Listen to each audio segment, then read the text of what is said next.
கச்சத்தீவில் மீன்பிடிக்க இந்திய மீனவர்களுக்கு உரிமை இல்லை. உச்சநீதிமன்றத்தில் மத்திய அரசு மனு தாக்கல். பெட்ரோல் டீசல் விலை உயர்வை திரும்பப் பெற வேண்டும். முதல்வர் ஜெயலலிதா, ராமதாஸ், வைகோ வலியுறுத்தல். இடிபாடுகளில் சிக்கியவர்கள் 15 நாட்கள் உயிரோடு இருக்கலாம். மருத்துவ கல்வி இயக்குனர் டாக்டர் கீதா லட்சுமி தகவல். மௌலிவாக்கத்தில் கட்டிடம் இடிந்து விபத்து நடந்த இடத்தில் கடும் துர்நாற்றம் வீசுவதால் மீட்புக் குழுவினர் திணறல். கட்டிட விபத்து விதிமீறல் பற்றி விசாரணை நடத்த வேண்டும். மு.க. ஸ்டாலின் கோரிக்கை.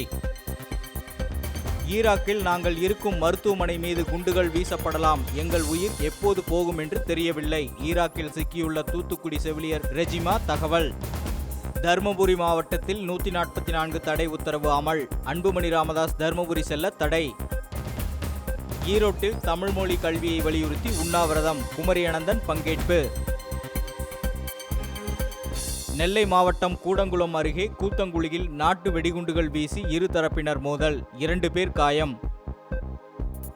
மலிவு விலையில் பூஜை பொருட்கள் பக்தர்கள் வசதிக்காக தமிழக அரசு ஏற்பாடு. வேலூர் மாவட்டத்தைச் சேர்ந்த 300 தொழிலாளர்கள் சூடான் நாட்டில் தவிப்பு. மீண்டும் சினிமாவில் நடிக்கும் ஆசை இல்லை. விஜயகாந்த் பேச்சு. மு.க. அழகிரிக்கு சொந்தமான தயா பொறியியல் கல்லூரியில் மாணவர்களை சேர்க்க அனுமதி அளிக்க அண்ணா பல்கலைக்கழகத்திற்கு மதுரை உயர்நீதிமன்றம் உத்தரவு.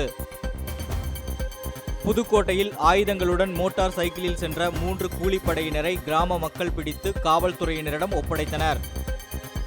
மாவட்ட நீதிமன்றங்கள் தமிழில் மட்டுமே தீர்ப்பு வழங்க வேண்டும். உயர்நீதிமன்ற மதுரை கிளை உத்தரவு. செம்மர கடத்தலில் கைதான கரகாட்ட கலைஞர் மோகனா வேலூர் அரசு மருத்துவமனையில் சிகிச்சைக்கு அனுமதிக்கப்பட்டு மீண்டும் சிறையில் அடைக்கப்பட்டார். விருதுநகர் ஆலையில் வெடிவிபத்தில் உயிரிழந்தவர்களின் குடும்பத்தினருக்கு சட்டப்பேரவை உறுப்பினர் ரூபாய் 30,000 நிதியுதவி.